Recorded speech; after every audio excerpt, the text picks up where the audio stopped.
Lovely. Thank you very much for the introduction and thank you for the invitation to come and speak to you today. It's really great to be able to share this research with different networks. So thank you again for the invitation. So today I'm going to be talking about bilingual acquisition in children with Down syndrome and some of the research projects that we've been doing in this field. But before that, I wanted to talk a little bit more generally about bilingualism and how we think about bilingualism in different contexts. So the context that we have in Wales in the UK is very different to elsewhere and to you there as well. So I was going to just introduce bilingualism and talk a little bit about the context and also some common assumptions that people have, particularly in a country like the UK, which is very monolingual dominated views a lot of the time, thinking about only speaking one language. But we know that worldwide that bilingualism is something that's growing and is becoming more and more diverse across as the world kind of changes. So we'll talk about some common assumptions. Then I'll introduce recent research on bilingualism in children with neurodevelopmental disorders and learning disabilities. So, thinking about some of the assumptions that people might make about language learning in children with language learning difficulties, but specifically then focusing on Down syndrome and how that might apply within this context. And then finally, I'll introduce a research project that we've been doing looking at parental views and experiences of raising bilingual children with Down syndrome. So, not just thinking about how children acquire language, but also what impacts on parents when they have to make decisions about whether or not they're going to raise their child bilingually and how that works within the family system and what advice they might receive from different professionals. So before we do that, I wanted to just briefly talk to you about bilingualism. And there's different people's assumptions about bilingualism, which will depend on their own experiences. So one person's kind of thoughts about what bilingualism means might be very different compared to somebody else. And previously, people have thought that you have to be completely fluent and sound like a native speaker in your two or more languages to be able to be considered as bilingual. But we know that nowadays we have a more inclusive approach towards bilingualism. And we use the definition here that bilingualism is those who use two or more languages regularly in their everyday lives. And so that's the definition of bilingualism that I'll be using to talk about bilingualism in this context today. We also tend to break that down in terms of different types of bilingualism, depending on when people start learning their language. So one distinction is between what we call a simultaneous bilingual, which is somebody who learns two languages at the same time. So this is usually when a child becomes bilingual by learning two languages from birth in the home. And then the alternative is this sequential bilingual, where a person learns one language and acquires a bit of mastery around this language, and then learns that second language at a later stage. So this is typically what happens if we learn a language as an adult, and it's very hard for us to learn a language at a later age. But it's just a useful kind of definition that we have. I'll be coming back to this because some more recent approaches have kind of gone beyond this distinction of thinking that you are either a bilingual speaker or you're not, or a bilingual versus a multilingual, and think about the complexities that bilingualism kind of encompasses as part of that.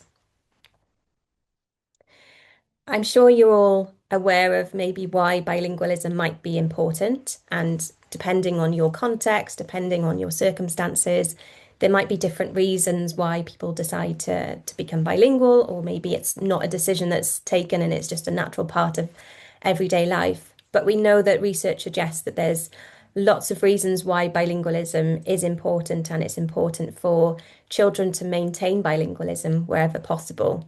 So, for example, there's research that shows that it strengthens the relationships that parents have with their children and the family bonds.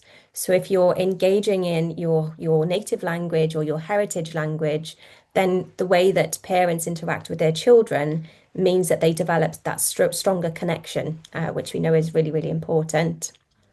It can also maintain contact with family culture, and culture is very much tied to our identity as well. So by maintaining access to that language, you might also be maintaining access to a particular culture. In some situations, it may mean that the child will be able to communicate with family members who maybe only speak the native language or speak a different language to that of the community language. And in some cases of children who are autistic, there's been research where if that language isn't passed down to the children and grandchildren, there becomes a breakdown in communication where grandparents can't communicate with the child because they don't speak the same language. And obviously, that's going to have huge repercussions for the family. There's also a little bit of research about a possible bilingual advantage. I'm not going to go into too much detail on that today, but there's some research that suggests that bilingualism might bring about broader cognitive advantages to the way that we think, might be influenced by this bilingual experience. And also, depending on the context, might lead to employment opportunities, mobility, and economic advantages. So there's lots of kind of reasons why it's important for us to think about bilingualism. At the same time, some families may have concerns about the impact of bilingualism. So some quite people have asked questions such as, well, will bilingualism lead to confusion? So if they're having to learn maybe two very different languages, does that lead to additional problems when they come to learning languages? Will they perhaps be delayed in one of their languages if they speak two languages or three languages? And how will their vocabulary look? So will they be limited in terms of their vocabulary? So to address this, there's been lots more recent research than this one, but this was an early study which really addressed this issue. So this study looked at what's called conceptual vocabulary. So rather than just considering vocabulary in one language, they looked at the combination of those languages together to see whether all of the words that they knew in English or in Spanish, and whether that was the same as children who only spoke one language, being either English or Spanish. And in that study, what they found was that learning more than one language at the same time didn't impact on this overall vocabulary that these children had. So although if you only look at one of their languages, they may look like they're slightly behind, when you combine those together, their vocabulary size was either the same or more often higher than the children who are only learning one language. But this is, of course, in the context of typically developing children. And as I say, lots more research has been conducted since that has agreed with these original findings, and that they then show that also bilingual children catch up with monolingual peers in the societal language. So in the context of the UK, that would be English. So although maybe initially they look like they have a smaller vocabulary if you're only looking at English, later on then they progress and they kind of look more similar to monolingual peers who, of course, only speak that one language. But again, as I say, this is only in the context of typically developing children. Some further concerns then have been raised about how language learning might be impacted in children with disabilities or neurodevelopmental disorders. And this is really where the focus of the rest of the talk is going to be on today. So the question is, if learning one language is hard, will learning two languages be too hard? And in the context of children who are autistic or children with learning disabilities such as Down syndrome, we know that language is a specific area of difficulty, and I'll come on to that.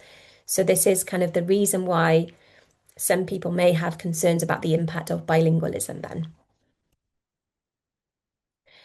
Related to this, we also know that there's research which has looked at the professionals who support families of children who are growing up in bilingual environments and children with developmental differences, such as neurodiverse children or, again, children with learning disabilities. And what this research shows us is that these professionals do seem to be quite concerned that bilingual contexts would lead to these further difficulties. So again, coming back to that idea that one language is hard, two languages then might be too hard. And these are kind of the assumptions that practitioners and professionals seem to have. Initial studies in this field also showed that these practitioners were likely to recommend that bilingual families would focus on the main community language or the language of education. So if children were being educated only in English, or the community language was only in English, for example, they would say that parents should stick to English and they shouldn't expose them to an additional language wherever possible. Further research then has been conducted, which also report that other types of practitioners also have these kind of views and attitudes towards bilingualism, such as teachers and healthcare professionals. So they again are likely to advise parents that they should only stick to this one language, because they're hoping that it's going to lead to better outcomes. The intention is a good intention there. In addition to that, a recent review that I conducted looking at policies around bilingualism and additional learning needs don't very often talk about these two things at the same time. So quite often they will have policies around bilingualism and will talk about the benefits of bilingualism and the importance of including all children in bilingual education systems. And we also have policies that talk about inclusion of children with additional needs within educational systems, but they don't talk about those two things together and how the combination of bilingualism and additional learning needs should be approached within education settings. However, recent research has questioned this approach and has maybe suggested that the evidence base doesn't support the view that parents should be advised to not expose their child to an additional language. So turning to research evidence within this field, so a lot of the research that has dominated this field has looked at autism. So I wanted to briefly present some of the research that's been conducted in this area. Again, these are some of the earlier studies that were conducted. So this study was from 2013, and lots more recent research have built on these findings and show very, very similar things across different contexts and across different ages of development as well. So this was an early study that looked at autistic children and looked at their expressive language and their comprehension abilities. So looking at how much they could understand language, but also how much they were producing language in autistic children who were in a bilingual environment, in this context, Spanish and English, and then compared those to monolingual children to see what was happening in terms of those expressive and receptive language skills. What they found was that the bilingual children were actually more likely to use gestures. So we know that gestures are an early form of communication that is then related to later language development. And the bilingual children were more likely to use these gestures and more vocalizations were produced. So they were producing sounds which sounded like language really early on in their developmental progression. They also had comparable expressive and receptive language abilities. So this study concluded then that bilingualism did not have a negative impact on the language development of these very young autistic children. And again, as I say, more recent research has been conducted to kind of support those things. Some other studies have looked at different aspects of development. So this one was looking at social abilities and also language in, again, young autistic children around 4 or 5 years of age in this study, who were brought up in either monolingual or bilingual environments. And again, the findings agreed with the previous study that I presented in that there was no difference across these groups. So again, they said that there was no additional delay by the addition of this second language. And since these studies, there's been lots and lots of growing evidence in this field. So these are some more recent studies. The systematic review here, for example, looking at multilingual children in autistic children. And again, the findings are the same across these studies. So, we're getting a clearer and clearer picture about how this works within different language domains in different contexts. So these are some of the things that they say. So it's concluded that bilingualism had neither a positive nor negative effect on language abilities, and the available research on the language and communication skills of autistic children shows that bilingualism appears to have no adverse effects on children's language and communication skills. So we're really getting a bit of, like I say, a clearer picture across different contexts, across different aspects of language in autistic children. But turning then to children with different developmental disorders or different developmental differences, Some research has also been conducted in the context of ADHD and also DLD, developmental language disorder, which was previously referred to as SLI, specific language impairment. And bilingual children, again within these contexts, seem to not be more likely than monolingual children to have difficulties with language. They don't seem to have any additional delays in language learning or to be diagnosed with kind of additional language disorders. So, similarly to what we know with autistic children, it seems that these findings can be replicated within the context of ADHD and also developmental language disorder. And this area of research is really emerging and is growing within different contexts. So, for example, in terms of the amount of words that they know, the study that I presented earlier about the vocabulary size and the conceptual vocabulary size, when we combine their languages together, we're finding similar things in the context of these different developmental disorders as well. So what these studies concluded then was that there's still a limited number of studies within these contexts, but they say that they provide no consistent evidence that bilingualism alleviates or intensifies attention difficulties in adults or children with ADHD. And therefore, based on the current research, individuals with ADHD and their families should not be concerned that learning additional languages has a negative impact on functioning or cognitive performance.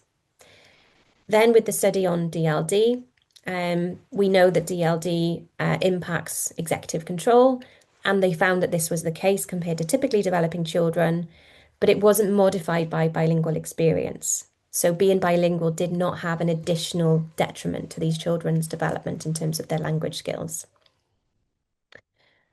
But the focus is on Down syndrome for the context of today's talk.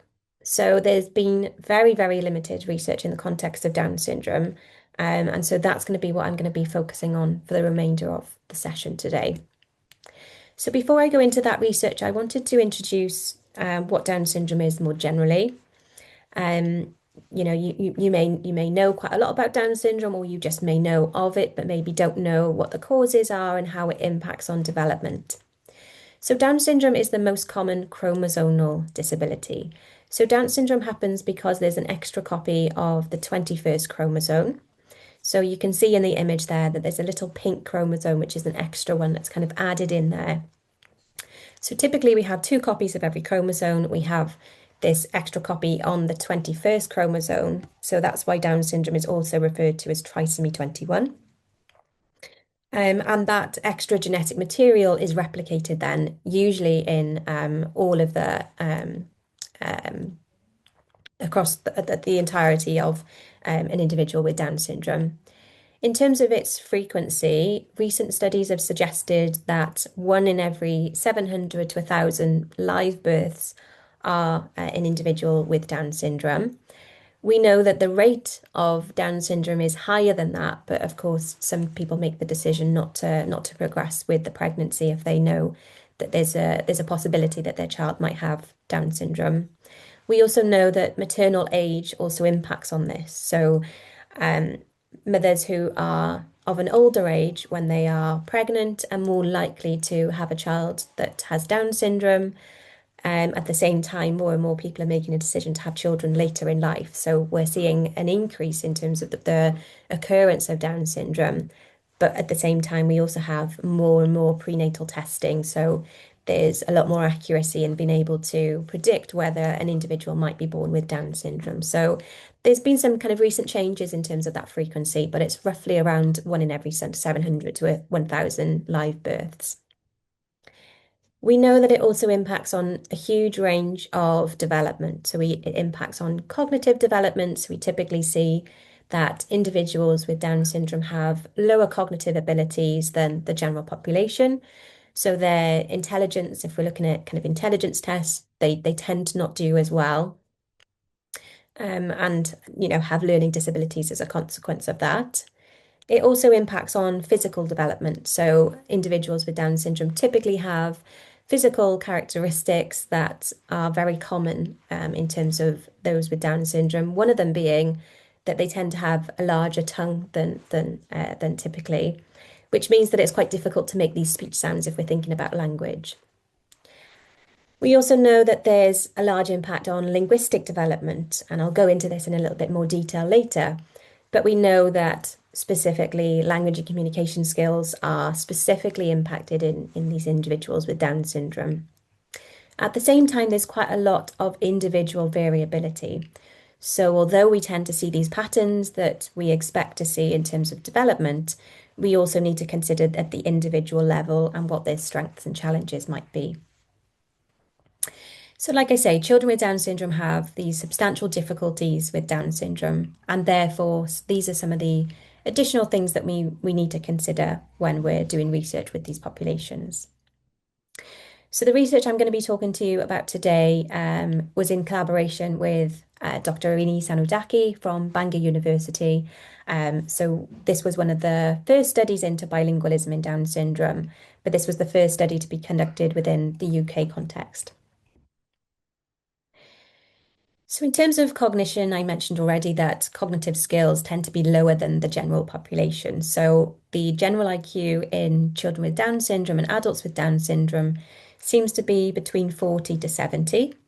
And just to put that into context, for typically developing individuals, the typical range would be somewhere between 85 and 115.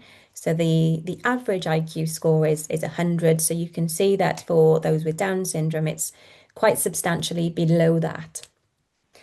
In terms of language skills, then, initially we see that there are only small differences between typically developing children and children with Down syndrome, but the rate that they develop their language skills is much slower than that of typically developing children. So as you can see in this graph here, we see a bigger and bigger gap between children with Down syndrome and their typically developing peers. As a consequence to this, we also see that sign language use is very frequently used. So those with Down syndrome often have visual processing strengths. So it's important that we consider not just their challenges, but also what they're good at when we're thinking about how we can support these individuals. So given that they have strengths with processing information that they're presented visually, this has led to sign language being very successful in helping these individuals communicate, given that they have difficulties with their speech and difficulties with their language acquisition. So being able to communicate in a different form, in a different modality, can help with the frustration that some individuals might face within this context. And quite often what we see is that these individuals can actually use sign language before they can use speech, which is, really quite impressive actually. When you watch, there's some videos of some very young children with Down syndrome who are successful in using sign language. Depending on the context, there will be different sign languages, which they may learn within the context of the UK. We have British Sign Language, and some of the signs are kind of showed to you there on the screen, but they will differ according to the language. In terms of the language, just to give you an idea of how delayed these children might be in their language skills. Of course, as I mentioned, there will be that individual difference, and we kind of look here at the average across the data sets that we have. So initially, these children seem very similar to typically developing children. So in terms of their vocabulary, they may have around 10 words at the 12-month stage. Again, and that maps onto what we might expect for typically developing children. But then we see a big difference in terms of typical development. So by the time they reach their second birthday, typically developing child might have around 220 words in their vocabulary, whereas a child with Down syndrome may only have 30. So proportionally, that the gain that we see in typical development is much, much quicker. So that rate of development really, really expands. And that continues then as we progress. So by 36 months, we see around 1,000 words in the vocabulary of a typically developing child. Whereas for Down syndrome, it's around a tenth of that. So it's only around 100 words. So we're really starting to see a big gap between these people. And just to kind of visualize that to see how this looks, in the orange there we have typical development, and we see this language spurt where we see a huge period of growth in terms of the number of different words which are spoken by typically developing children, typically between the second and third birthday. Whereas for those with Down syndrome, it's a much slower rate of progression, and they never kind of get to the point where they catch up with typically developing individuals. So this is, an area of development which we see big gaps in terms of across the lifespan as well. In terms of areas of specific difficulties, we also see a typical pattern of development in terms of strengths and challenges for those with Down syndrome. The most striking thing is that we see more difficulties with language than would be predicted by cognitive abilities. So it's not just the case that the cognitive abilities explain why we're seeing these limitations with language. In reality, there's something specific that's difficult with language for individuals with Down syndrome. We also see that language comprehension, so receptive skills, is often much stronger than expressive skills. So you might see if you were working with an individual with Down syndrome, then they might understand a lot of what you're saying and they will comprehend what you're saying, but may only speak in single words or in very kind of basic sentences. So we see this big gap between expressive and receptive abilities. As I mentioned, we do see strengths in visual processing and visual attention and visual memory, strengths in social communication. So these individuals typically are really, really keen to communicate with other people. Strength in pragmatic skills, and as I mentioned there, the comprehension. Where we see specific challenges, however, is in working memory. So being able to retain information in the short term, use that information and then do something with it. Morphosyntax, again, is an area of challenge, and there's been some emerging research in this field. Intelligibility, so their ability to be understood by different people. A lot of that, as I mentioned, is to do with the physical formation of speech sounds, which is difficult for these individuals. So although they're trying to communicate and make efforts to be understood, quite often some individuals can be quite difficult to understand, and also challenges then with expressive language. So if we think about this in the context of bilingualism, there's been very, very limited research on bilingualism in Down syndrome. So the reason why we might want to look at this is if we know that these children specifically have these language learning challenges, how is this then reflected in children with Down syndrome who are in bilingual environments? So we have some initial research which were case studies in the field, and I'll present those to you in a moment. And we also had one group design study where they compared groups of children with Down syndrome within the context of Canada, where they were looking at French, English, bilingual children. And this early study suggested that bilingualism in these children did not cause any further language difficulties. But these studies are from, the 90s and the 2000s. So, very, very kind of early studies in terms of our methods and our approach towards conducting research. And in addition to that, because we only have these group-based studies, because we have a lot of individual differences, it's very difficult for us to then ascertain how an individual's developmental trajectory might look and how the context of bilingualism might impact on these children. So when we're comparing groups of children who are maybe bilingual compared to a child who only speaks one language, we sometimes make assumptions about what these languages look like and how this might differ in the context of the real world. But we know that in reality, bilingualism is much more complex than that, and we'll kind of come on to this as well. So this was the first case study that was conducted. So this was a 23-year-old adult. So at the time they were living in Italy and they had Down syndrome. In the research study, they only referred to them as FF. And this was a case where they describe her exposure to these three languages, and they describe how she successfully learnt three languages. So she learnt Italian, English, and French. And they said that she was a competent trilingual speaker in these three languages. And so this was the first case at the time to document this. And so it was really quite striking at the time to find out that, somebody with Down syndrome was capable of learning three languages. Because if you think about this context in the 1990s, very often individuals with Down syndrome didn't go to any schools, they weren't educated within a school system. And so to show that this individual could learn three languages was actually really, really quite impressive. What they also documented was that they had enhanced verbal short-term memory. So compared to other individuals with Down syndrome, they showed that their short-term memory, verbal short-term memory, was actually really, really strong, and they suggested that this might be a consequence of bilingualism. The second early case study then was conducted in 1996. And again, at the time, this was the only other research study that looked at bilingualism. And this was a context of some twins who were hearing, they had hearing skills. However, their parents were both deaf, and therefore they had British Sign Language as their home language, and they were exposed to this language from birth, but then also exposed to English through family members and through the school. So they were bilingual, but also across different modalities. In this case, they had what we call mosaic Down syndrome. So not all of their cells contained this extra copy of the 21st chromosome, as I described earlier.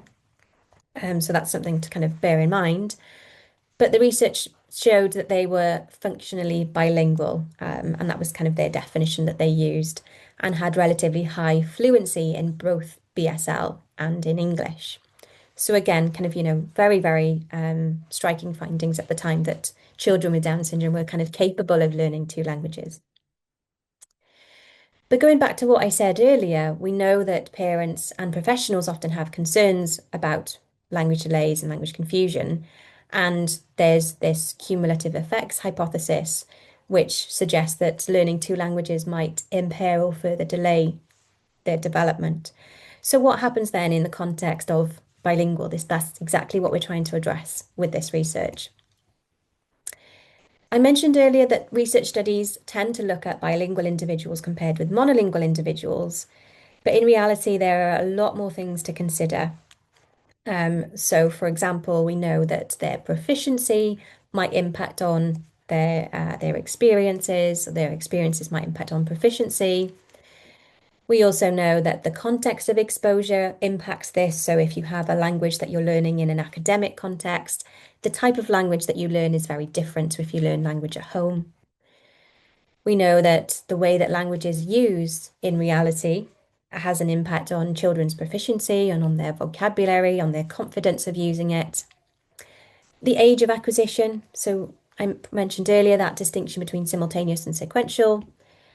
Language dominance, so which language is kind of their stronger, their more dominant language, or which language are they exposed to more, and also their socio-cultural context and the way that languages are viewed within the community and within that culture also impacts on how children's language skills develop. So therefore, it's not really as black and white as saying you are a bilingual speaker or you're not a bilingual speaker or you're a trilingual speaker. So when we think about bilingualism, what I'm arguing in this talk is that maybe we need to think about bilingualism in a slightly different way, and we need to try and account for all of this individual variation. We also know that complete native-like use of two languages in the context of children with Down syndrome and developmental differences isn't really that accurate. So we need to consider what bilingualism might look like for children with different language learning difficulties. So bilingualism has traditionally been viewed through this dichotomous lens, saying that you're either bilingual or you're not. However, more contemporary research and more recent research has thought about bilingualism as more of a continuum to encompass a wider range of language proficiency, usage patterns, and experiences. And it's very difficult when we're doing bilingualism research to kind of have a cutoff point and say, okay, we're going to say that you're a bilingual or you're not a bilingual. Whereas if we use this continuum, we have a greater recognition of this individual variability. So therefore, another part of this research was to think about bilingualism in this context, using this more kind of inclusive approach of bilingualism, which might be more appropriate for research with children and with language learning difficulties. The research was conducted in Wales. So Wales is part of the UK, but it's very distinct in terms of its language. So we have an official bilingual status. So Welsh and English both have governmental support. We also have schools which are immersion environments where parents can choose to send their children to Welsh medium schools, even if they don't speak the language themselves. So every child in Wales, regardless of their background, is supported and have the right to use two languages. And the Welsh Government is really trying to increase the number of speakers. They also say that provisions should be available in accordance with the needs and wishes of the people and the parents. So, therefore, according to this, children with language learning difficulties, such as Down syndrome, should also have access and should be included in this bilingual education system as well. In terms of what we did, we recruited children with Down syndrome alongside typically developing children. We specifically focused on English and Welsh so that we could look at language abilities in both languages rather than only looking at half the picture if we were only going to compare English skills.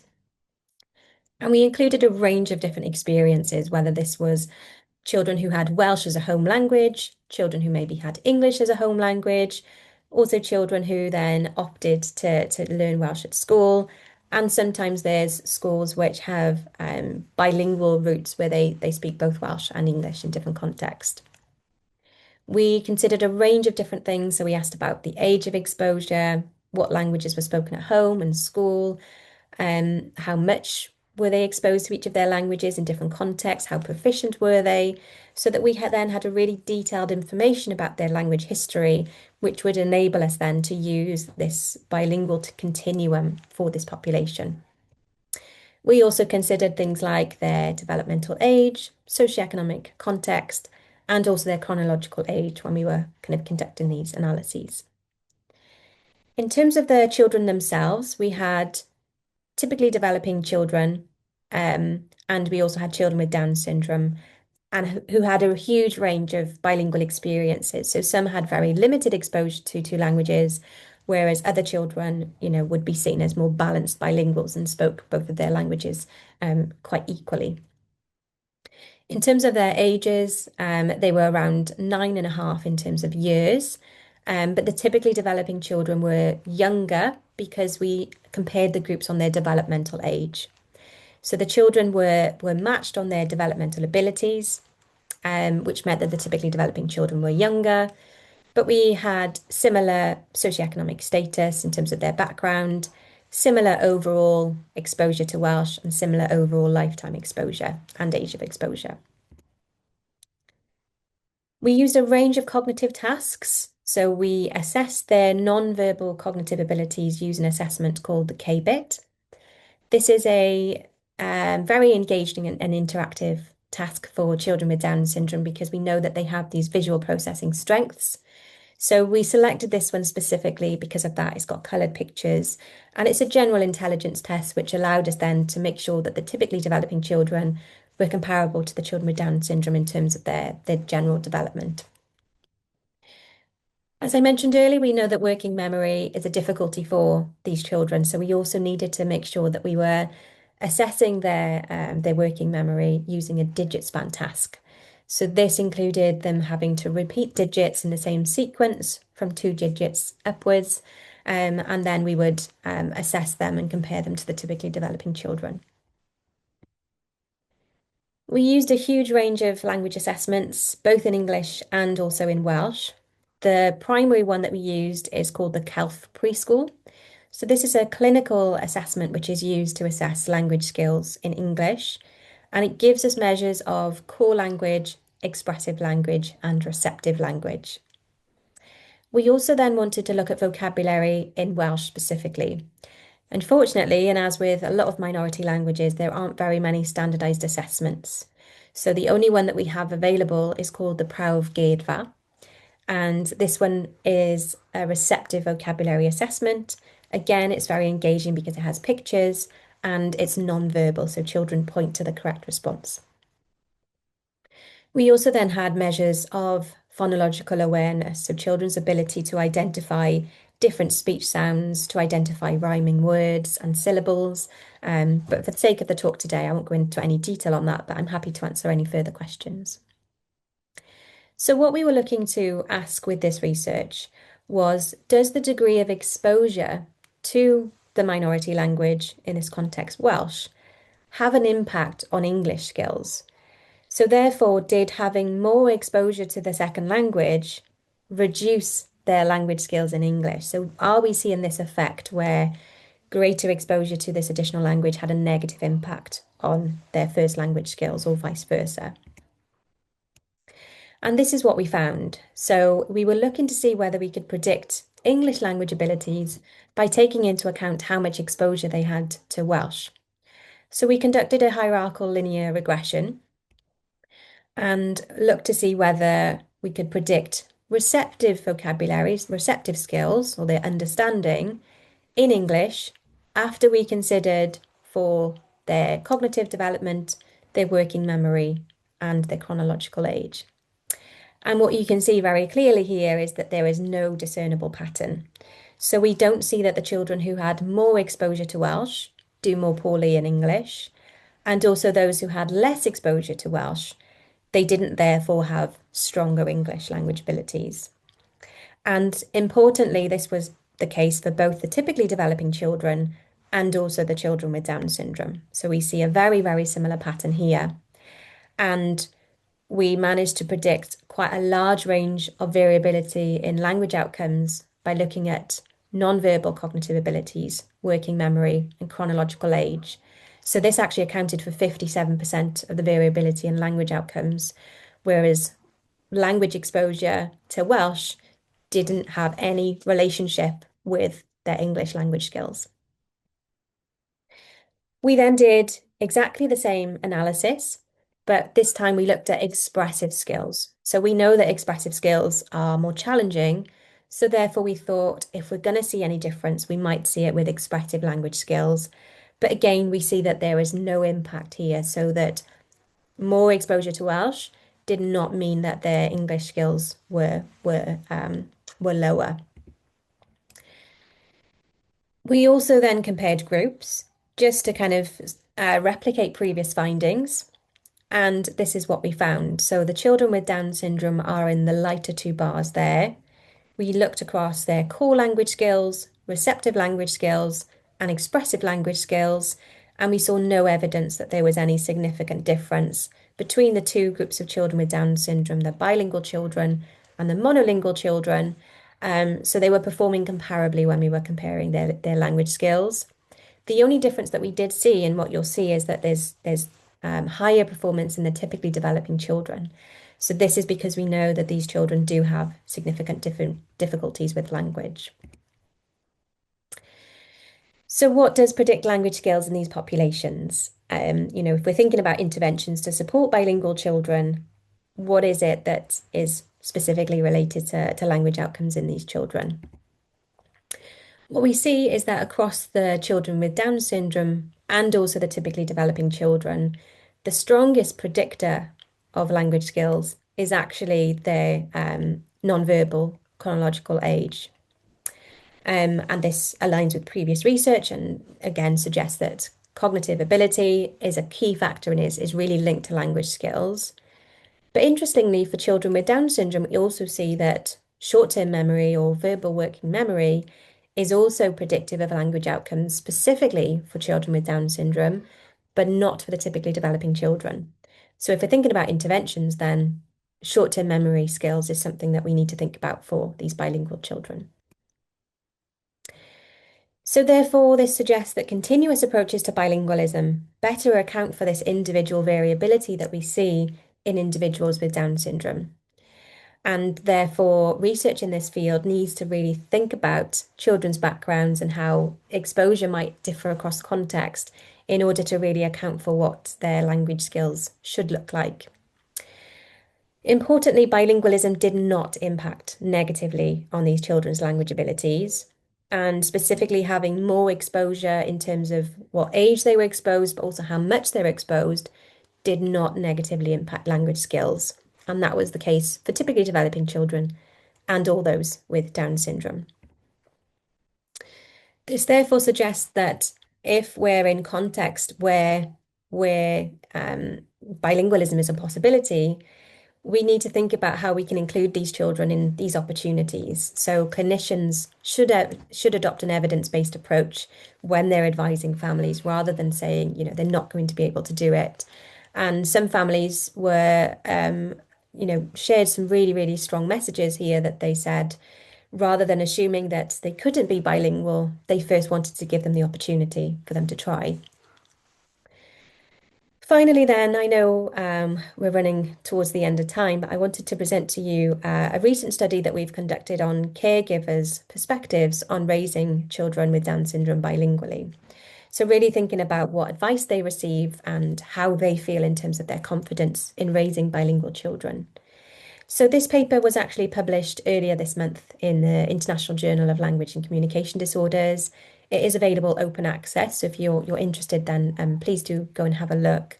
But this was essentially an international study that Eloy here from King's College London and myself conducted, looking at parental practices and the advice that they receive.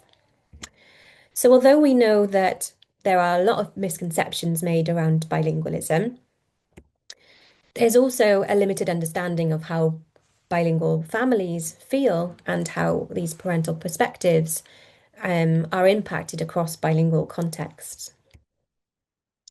We know that children with developmental disabilities, there's often these concerns about multiple language exposure, specifically in the context of Down syndrome, because of the limited research that we've had in this field up until now.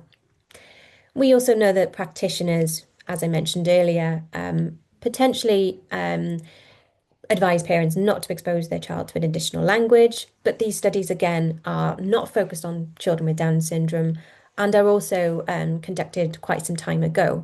So given we've got more research in this area, we're looking to see whether we can better understand the patterns around concerns that parents might have across different bilingual contexts. So what we wanted to do was compare the perceptions and experiences of parents who had the intention of raising their children with Down syndrome bilingually. So the word intention there is important because we wanted to recruit families who maybe thought about it, but maybe were advised not to do so, and therefore were not raising their children bilingually, alongside parents who did actually raise their children bilingually. So we conducted an online survey. We adapted previous surveys which have been conducted with children with various developmental disorders, but this was the first study to specifically focus on Down syndrome and parents' experiences. The initial study that I've cited here by Kay Rainingbird and colleagues from Canada looked at guidance for bilingualism and autism specifically. That study there had 49 parents of children with autism, the majority of which were raising them to be bilingual. And in this study, the parents said that the most important reasons for them to raise their children bilingually were to do with the communication and opportunities for their children. So we wanted to do a similar thing, but in the context of Down syndrome. It was primarily focused in the UK, but actually we had a number of responses from different countries, and so we wanted to include their perspectives in this research study. So we had 57 bilingual families, and considering we're talking about children with Down syndrome, which is a very, very specific population, we were really pleased to have 57 responses kind of distributed, like I say, across various different countries, 30 of which were from England, 12 were from Wales. We had a cluster from Switzerland and also Scotland, and then smaller numbers across different contexts. And overall, then we had 24 different languages which were being spoken across these families. Obviously, these are bilingual families, so there's these numbers here don't add up to 100 because these families spoke either two different languages or in some contexts, three or more languages. In terms of their ages, again, they were around 9.5 on average. So we were looking at children up to the age of 18. And the average parental age was around 44, 45 years of age. We looked then at birth order. So the majority were firstborn, a smaller proportion then were secondborn. And then in terms of diagnoses, the majority only had a diagnosis of Down syndrome, But we also wanted to look at children who had different developmental conditions because there's an increased prevalence of autism in children with Down syndrome. So some of them had co-occurring ASD as well. In terms of hearing difficulties, this is again something that's very common for children with Down syndrome. 68% said no, but actually a third of them had some form of hearing loss, the majority of which had this corrected during the course of their development. And we then asked them about whether or not they'd intended to raise their children bilingually before the child was born, and whether their intention then changed when they found out about their child's diagnosis.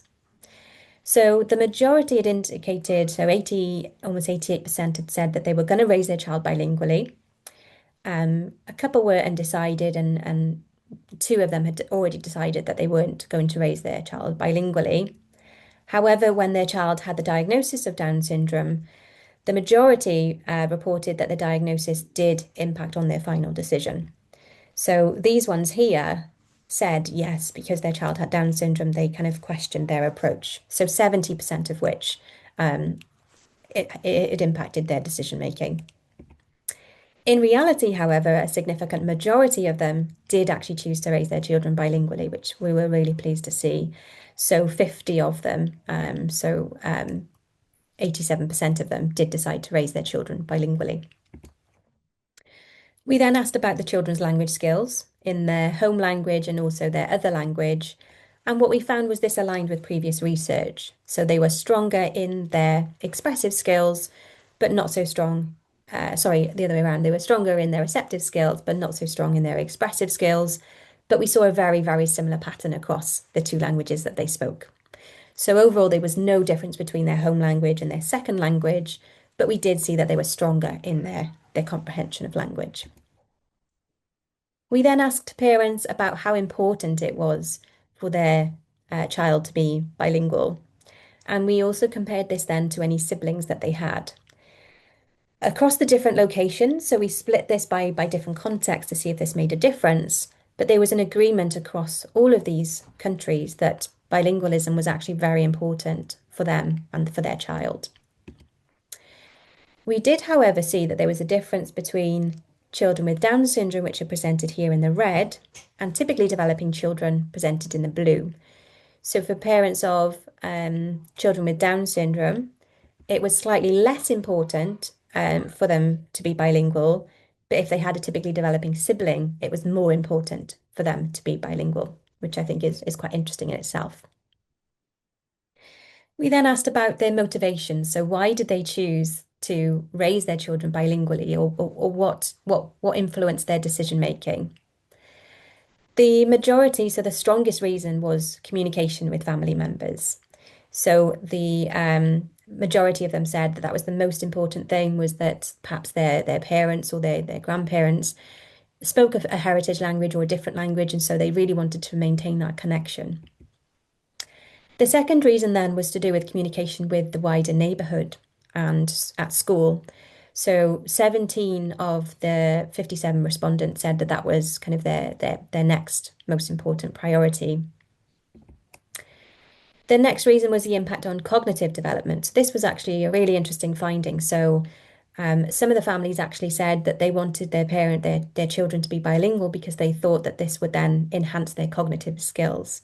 And there was maybe a cognitive advantage because of bilingualism. And one of which also talked about research looking at dementia and the possibility that bilingualism might delay the onset of dementia. So we were actually really impressed to see that these families knew about this research and it had impacted their decision making. We then looked at what their concerns were. So what concerns did they have about raising their children bilingually? And 26 of the families, so around half of them, said that actually they had no concerns. And again, this was really nice that they found that bilingualism was working really, really well with them. The other half, however, the other 30 families expressed different levels of concern. So for those who said that they were concerned, 22 of them, so 40%, said that they thought bilingualism was just going to be too difficult for their children.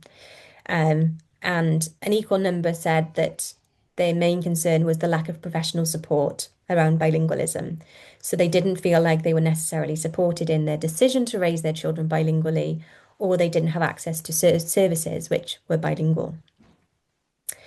A couple then said about potential confusion, and some of them said that they didn't have extended family support. So what we're seeing across this is that perspectives towards bilingualism seem to be slightly more positive than prior research. And interestingly, in Wales, for the families that we had in Wales, they had less of a degree of concern about it. And we hypothesize that this might be because we've recently done research within this context and we've been sharing the research with families. So hopefully that means that the message is getting across that bilingualism is not detrimental to development.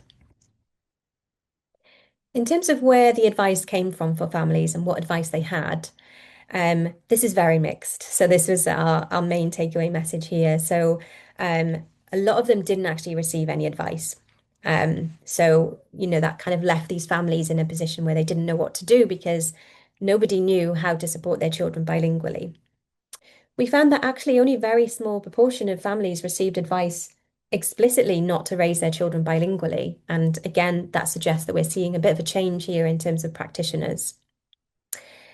Um, and especially with SLTs and also with pediatricians, we saw that many of these actually did say, yes, you should raise your children bilingually. So again, we're seeing a more positive and inclusive approach towards bilingualism. We then split this again across the locations to see if there was anything happening here. And generally, we didn't see that there was any significant association between country and this professional advice. So similar professional advice was kind of received on the whole. However, in the other locations, so the countries that we had across the globe that were not England, Wales, or Switzerland, they seem to have more positive advice. So we see there that just over 35% of them actually had positive advice around bilingualism. So again, that was really nice to see. But in terms of the advice that we see in Wales, a lot of them just didn't receive this advice.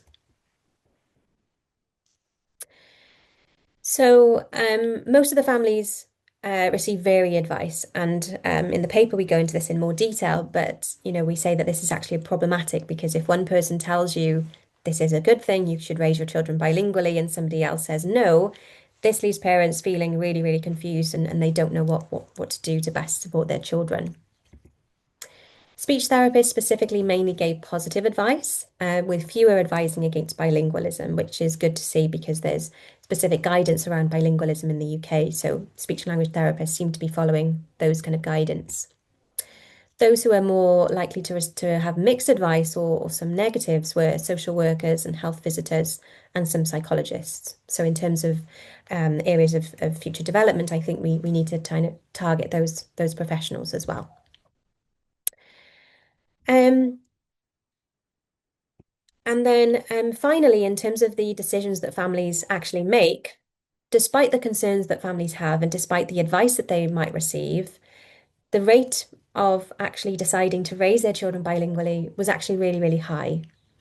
So we then looked at the differences across the contexts, and what we saw was that in Wales, bilingualism was kind of a decision that was made more frequently.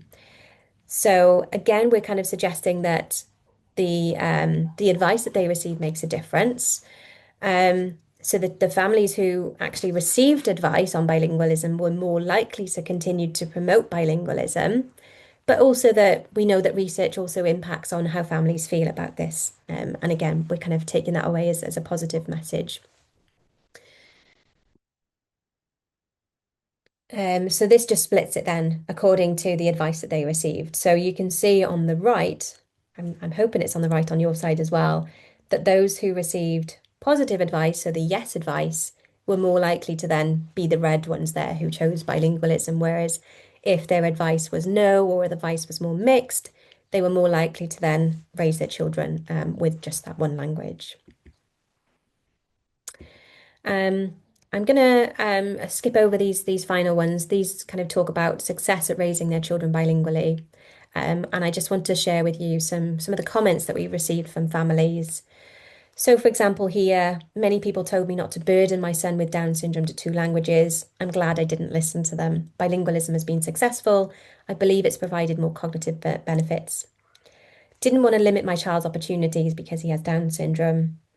I don't tend to mention bilingualism much to professionals as I feel they might judge us and that we're making our daughter's life harder by attempting bilingualism.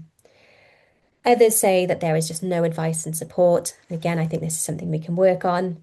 And others say that it's very rewarding and good to know how much it will benefit her in the future.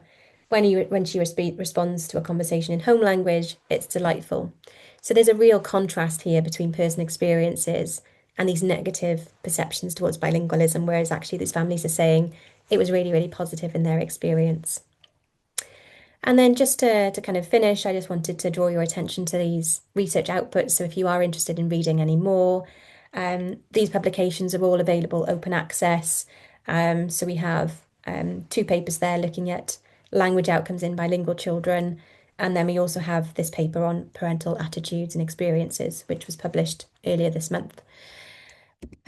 So just to kind of finish then, I think, these questions that we have about two languages being too hard for bilingual children, I think we kind of need to move further to say, well, actually reframe the question, how can we best support these children to become bilingual if they do have Down syndrome or other developmental conditions?